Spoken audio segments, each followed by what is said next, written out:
अनुपमा में वरना शाह की रातों में मतलब नींद उड़ी हुई है, क्योंकि वो हर टाइम प्रॉपर्टी के बारे में सोचता रहता है।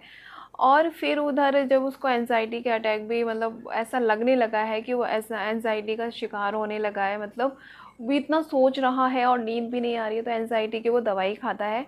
लेकिन ना काव्या उसको वो दवाई खाते हुए देख लेती है और फिर वो वंदना से सवाल करती है कि तुम डॉक्टर से भी अब ये दवाई नहीं ले पाते, डॉक्टर की सलाह से ये दवाई नहीं खाते, तो अब क्यों मतलब खाने की ज़रूरत पड़ रही है तुम्हें।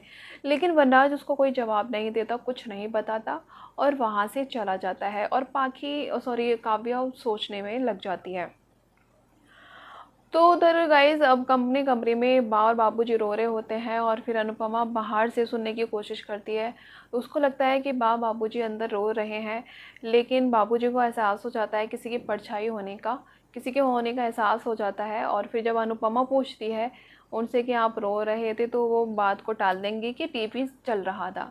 फिर अनुपमा भी मान लेती कि हो सकता है कोई सीरियल में ऐसा सीन हो दुखी वाला, इमोशनल वाला, तो बा रोने लगी होगी थोड़ा सा।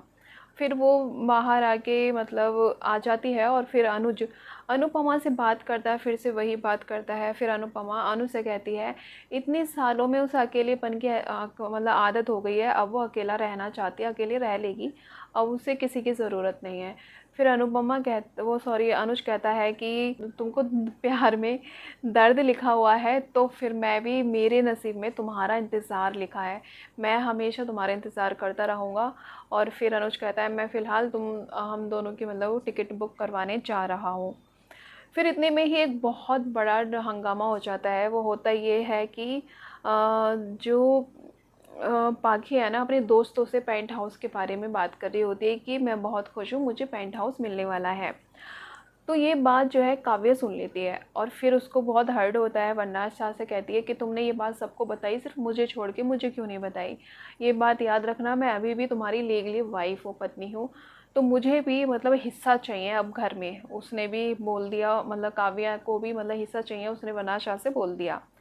और फिर बाद में पता चलता है डिम्पी आती है और फिर बताती है कि बाबूजी अपने कमरे का दरवाज़ा नहीं खोल रहे हैं, जिससे अनुपमा घबरा जाती है, जाती है। सब लोग जल्दी जल्दी देखते हैं और दरवाज़ा धक्के से जब दरवाज़ा खोलती है अनुपमा, तो देखती है अंदर ना बाबूजी है, ना बा है, और ना बा इन दोनों का सामान है। तो फिर अनुपमा ये बिना समय गवाए गवाए समझ जाती है कि बाबूजी घर से दुखी होकर के घर से चले गए हैं।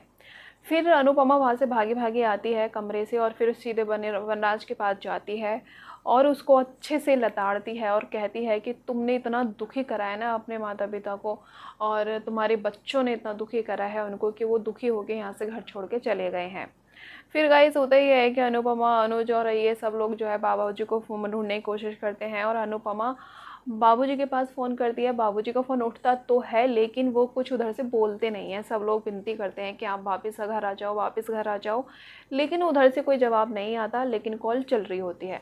तो गाइस देखते हैं आगे और क्या क्या होता है, और आपका क्या है कहना हमें कमेंट्स में ज़रूर बताना। मिलते हैं नेक्स्ट वीडियो में। राधे राधे।